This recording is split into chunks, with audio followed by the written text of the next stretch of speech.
My mom was the only person in her family to leave the Philippines at 17 and go for an American education at a big university by herself. And, you know, I didn't really know it until now, but back then I was able to soak in the amazing culture of my mom's, not only island, but like family. We have a unique history there, and I kind of was able to grow up within that family culture on my mom's side. Because it really, what I really loved, and that kind of made me an adventurer from a very young age, is that here I am living in liberal, creative Berkeley, California, growing up. And then my mom would take me to the Philippines, and this was during the 80s when there was a lot of political violence going on. So I would all of a sudden be a little kid getting off the plane in the Philippines, and there'd be dudes with M16s, and so now I was in this other world. Yeah.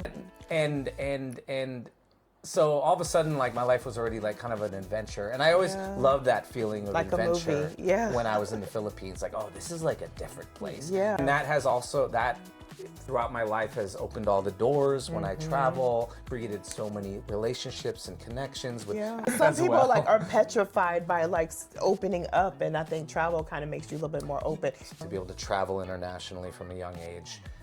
So I basically have come to the conclusion that, you know, I've been on a long, lifelong, amazing date with myself, which, you know, I don't know if we'll talk about this or not, which is, you know, there's a happiness, and like I'm so inspired when I'm on my own. But then there's also like a bit of a loneliness involved to that. Like, is this all for me? Like, is this not to be shared with another person? Finding the type of way that I live and want to live. I mean, at this point, like, freedom is my priority. Freedom to think, freedom to create, freedom to imagine, freedom to explore, freedom to connect. And at the same time, I'm like, because I'm a hopeless romantic. So of course, like, there's a part of me that, like, of course wants to like fall in love and create a connection and be with someone all day, every day.